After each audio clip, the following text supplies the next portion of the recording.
Today I'm going to be sharing with you guys my routine for covering up melasma. I have melasma on my upper lip. I actually have it on both sides of my upper lip, but I was noticing that it kind of was fading on one side, so that's really exciting.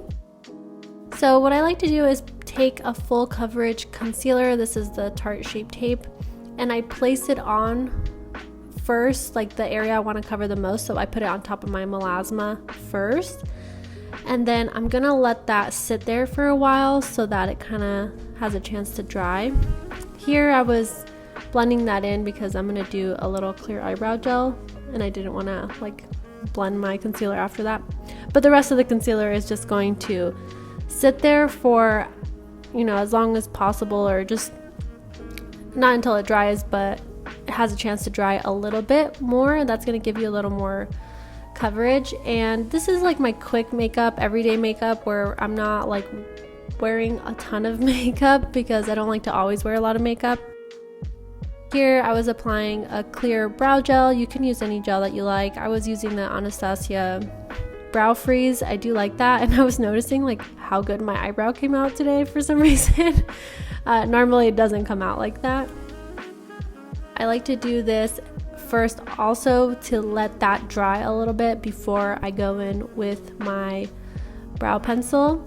Then I spray a little makeup setting spray. You can use any one that you like, and I'm going to try to blend out the area that's covering my melasma towards the end, just so it has like the longest amount sitting on the skin. I find that helps with the coverage because with the setting spray it kind of thins out the full coverage concealer.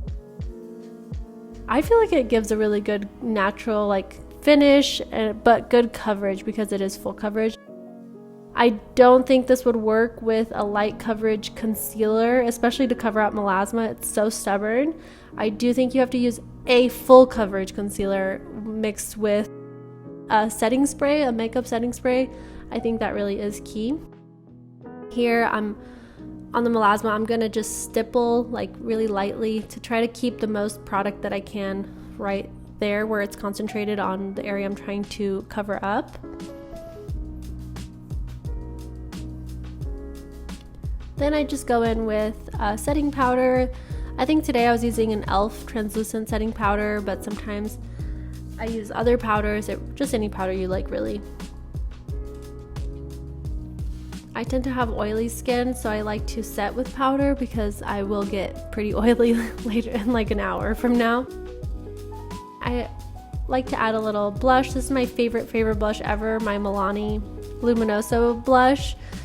I feel like it's like an OG YouTube blush. It's like my favorite blush. I've repurchased it like several times. It's really like the only one I use as far as powder blush goes. And I just like to add some like closer to my eyes, under my eyes a little bit, and on top of my nose to just give like a really natural finish.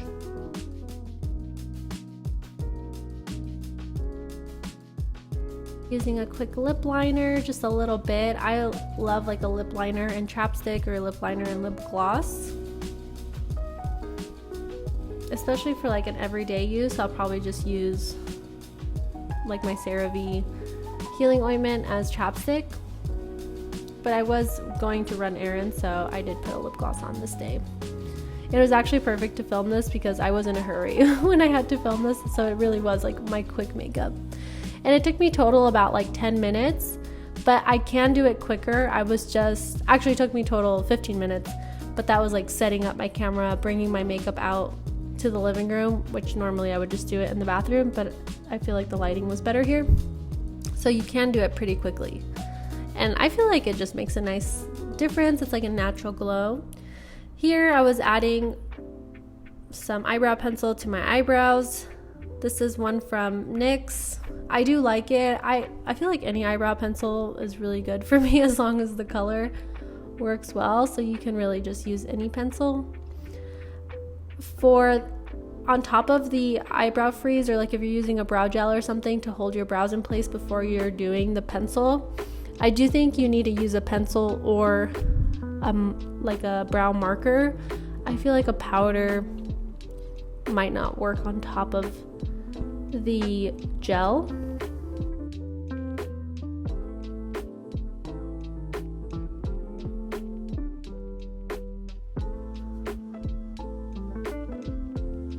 If you have melasma and you are able to cover it up successfully, like in a light fashion, please give me your tips, because even with this, like, you can still kind of see the melasma, but I just have accepted that I probably notice it way more than anyone else, and that's fine.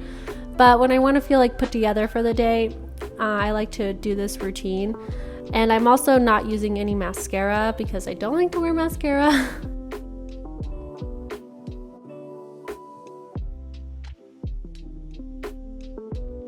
Here I'm just adding some bronzer. This is the Hula bronzer, one of my favorites. And for someone that doesn't use like a lot of, like, I have a lot of products, or I feel like I do, this is a lot of products for a light makeup routine, but I've had some of these products for years, or like a year or more. So if you do invest into like a bronzer, like a Hula bronzer that's, you know, 20, I don't even know how much it is, like $20-$30, then I think it's worth it if it's like you're gonna use it every day. That's like the only bronzer I really have, so I think it's worth it in that case. Here, just adding some bronzer to my eyelids, keeping it simple, fixing up my eyebrow hair. Here for my like no mascara hack, I'm taking a brow, this is like a brow, oh, I got some on my eyelid, but this is a brow marker, yeah.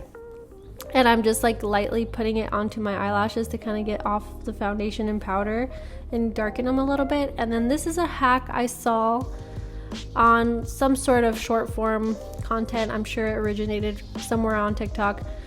I don't have TikTok, you guys know that. But you put either Vaseline, healing ointment, or Aquaphor on the outside part of the eyelash curler, so the side that you guys are seeing. I didn't put it in the video, I thought you guys would see what I was doing, but you put it on the outside of the curling eyelash curler, the part you're seeing right there that's facing you. You put some ointment on there and then curl your lashes, and it kind of just like makes them stick to it, and I feel like it does give it like a little nice effect, like thickening effect and darkening, to kind of just get off like any like makeup, foundation, powder, concealer, eyeshadow, all those things that land on our eyelashes, and kind of make them look powdery.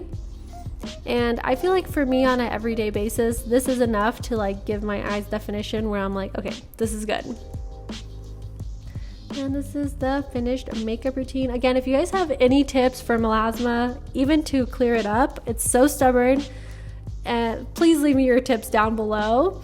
I hope this makeup tutorial was helpful to you. And remember, if you want to wear makeup every day, you don't have to do a full face of makeup. It can be nice and light. Anyway, thanks for watching this video, guys. I hope you have a beautiful, beautiful day. Again, let me know any tips that you have down in the comments, please. And I'll see you guys in another video. Bye.